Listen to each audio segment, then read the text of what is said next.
हमारे साथ हैं सीपीआई एमएल के पूर्व विधायक मनोज मंजिल। बेगूसराय के कंकोल स्थित आर्ट गैलरी में बीपी मंडल सभागार में कल एक कार्यक्रम है, बहुजन सम्मेलन, जिसमें देश के जाने माने बहुजन एक्टिविस्ट डॉक्टर लक्ष्मण यादव भी आ रहे हैं और उस कार्यक्रम में मनोज मंजिल भी वक्ता के तौर पर शामिल होंगे। और आप तो अक्सर वंचित समाज के हक हुकूक की लड़ाई लड़ते रहे और जिस पार्टी से हैं उसकी पहचान भी तो यही है। तो बहुजन सम्मेलन में आप आ रहे हैं, कल संबोधित करेंगे। हम चाहते हैं कि कुछ आप बताइए कि क्यों ज़रूरी अभी की तारीख में बहुजन सम्मेलन की हो रही है और बहुजन वैचारिकी के विस्तार के लिए क्या किया जा सकता है। हम लोग क्रांतिकारी कम्युनिस्ट पार्टी CPI-ML के हम लोग एक्टिविस्ट हैं और CPI-ML क्लास स्ट्रगल की पार्टी है। तो बहुजन की एकता, बहुजन आंदोलन क्लास स्ट्रगल का एक बहुत अहम हिस्सा है और इसीलिए इस कार्यक्रम में हम लोग आए हैं और चाहते भी हैं कि बेगूसराय में और आसपास में जितने लोग आज संविधान के प्रति, जमहूरियत के प्रति, संवैधानिक अधिकारों के प्रति, स्वतंत्रता, समानता और प्रेम मोहब्बत के लिए, इंसाफ के लिए लड़ने वाले लोग हैं, वो हम चाहते हैं कि सभी लोग इस कार्यक्रम में आएँ। चूँकि आप देखेंगे कि स्वतंत्र भारत में ये पहली निज़ाम है जिस निज़ाम के जरिए सबसे ज़्यादा हमला अगर किसी चीज़ पर हुआ है तो संविधान और संवैधानिक अधिकारों पर हुआ है।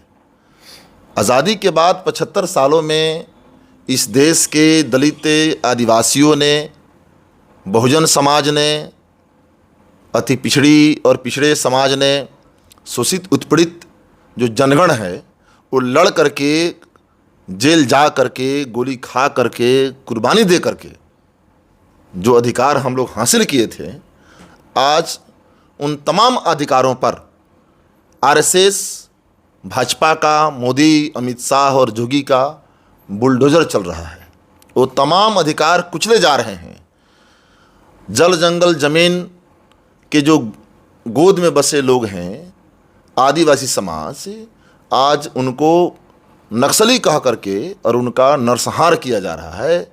उनके बेटियों और जो लोग लड़ रहे हैं, सोनी सोरी से लेकर के बहुत सारे महिलाएं, उनके थाने के अंदर बलात्कार करके और उनके प्राइवेट पार्ट को चाकू लगा करके नाभि तक चीर देना, ईंट पत्थर भर देना, इस तरह के जुल्म छत्तीसगढ़ में भाजपा सरकार में ढाया जा रहा है। तो ये लोग तो बात बात में कहते हैं कि हिंदू खतरे में है। असल में हिंदू खतरे में नहीं है। आज देख लीजिए, आज तमाम तरह की, चाहे आप रेल से यात्रा करते हो या विमान से, सड़क से यात्रा करते हो, ये आपका खतरे में है। विमान, रेल, सड़क से यात्रा करना खतरे में है। संविधान, संवैधानिक अधिकार और देश में जो भाईचारा है, प्रेम मोहब्बत है, ये असल में ये खतरा में है। लोगों के रोज़गार खतरे में, लोगों के भविष्य खतरे में, नौजवानों के आकांक्षा, उनके ख्वाब खतरे में है, महिलाओं के प्रतिष्ठा, इज्जत खतरे में है। आज आपके न्यूनतम मजदूरी खतरे में है, मनरेगा खतरे में है। तमाम तरह के जो सरकारी संस्थान थे, उन तमाम चीज़ों का प्राइवेटाइजेशन, कॉर्पोरेटाइजेशन, कमर्शियलाइजेशन किया जा रहा है। अभी देखिए, विमान हादसा ही जो हुआ, उसके पीछे क्या कारण है। अभी 25 मार्च को हिंदुस्तान के पार्लियामेंट के स्टैंडिंग कमेटी की एक रिपोर्ट पेश हुई, जिसमें कहा जा रहा है कि DGCA में 53% पोस्ट खाली है। एयरपोर्ट अथॉरिटी ऑफ इंडिया में 3200 पोस्ट खाली है। ब्यूरो ऑफ सिविल एविएशन जो सिक्योरिटी है, उसमें भी आपका 35% पोस्ट खाली है। जिनके काम है उड़ानों का, विमानों का, एयरपोर्ट का, विसल ब्लोअर हैं, वो तमाम लोग कह चुके हैं।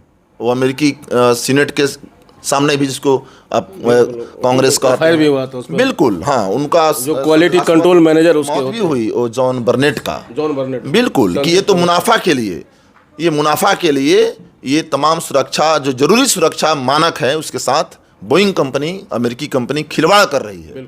और आज जो ये 275 लोगों की मौत हुई है, यात्री समेत, वहाँ के जो मेडिकल स्टूडेंट थे, उनकी ज़िंदगी बचाई जा सकती थी। तो एक तरह से हर क्षेत्र में आप देखेंगे, और इसीलिए आज सबसे ज़्यादा ज़रूरी है रिजर्वेशन।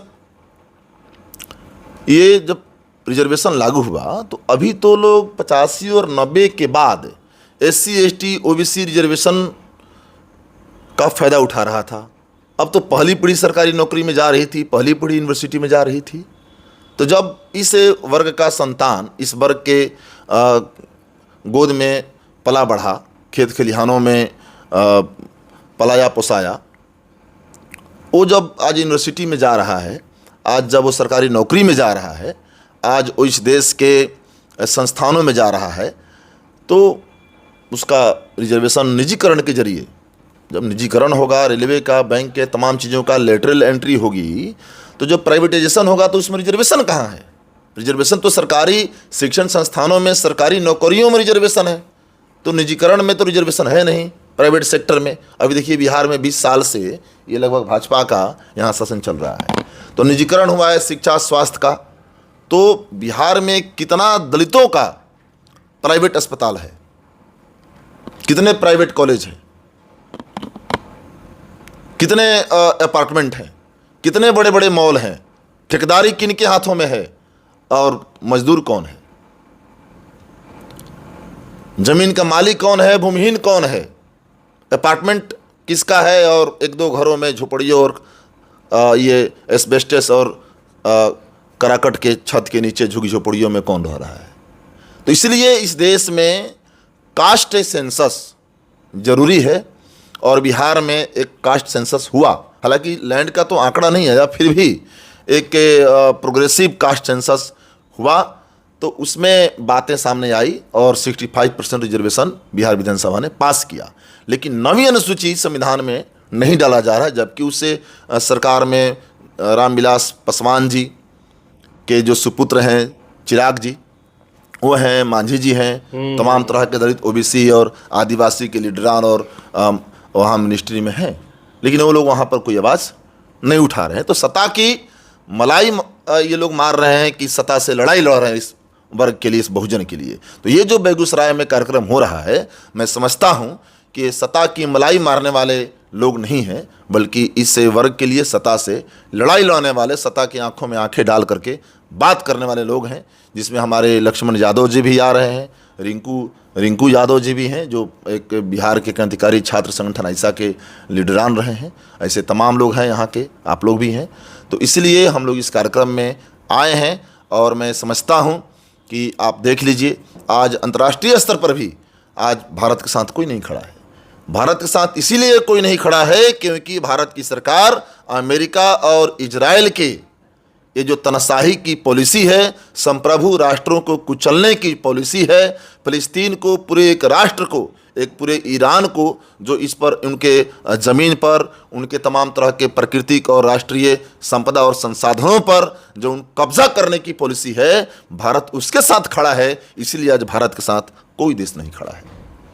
तो अंतर्राष्ट्रीय स्तर पर भी आज हम अलग थलग पड़े हुए हैं। तो काफ़ी घरेलू नीतियों के मामले में, वैदेशिक नीतियों के मामले में आज भारत काफ़ी संकट में है, और इस संकट से निकालने के लिए इस देश के जो दलित बहुजन हैं, इस देश के जो माइनॉरिटी लोग हैं, इस देश के जो खेत खलिहानों में, कल कारखानों में, इस देश के जो खान खदानों में, बाग बगानों में जो काम करने वाले लोग हैं, जो मेहनत करने वाले लोग हैं, उनका आज सबसे ज़्यादा जवाबदेही है। और इसलिए ये बात तय है कि अगर देश के निर्माण में हम हैं, देश के तमाम संपदाओं के निर्माण में हम हैं, तो सबसे ज़्यादा हम ही गरीबी, हम ही जुल्म अत्याचार, हमारे ही बहू बेटियों के साथ बलात्कार, हमारे ही बच्चे स्कूली शिक्षा से, हायर एजुकेशन से ड्रॉप आउट, और हमारे ही पास सबसे ज़्यादा संपत्ति और संसाधनों में हम कम हैं। ये नहीं चलेगा हिंदुस्तान में। और इसलिए भगत सिंह, डॉक्टर अंबेडकर और पेरियार फुले की जो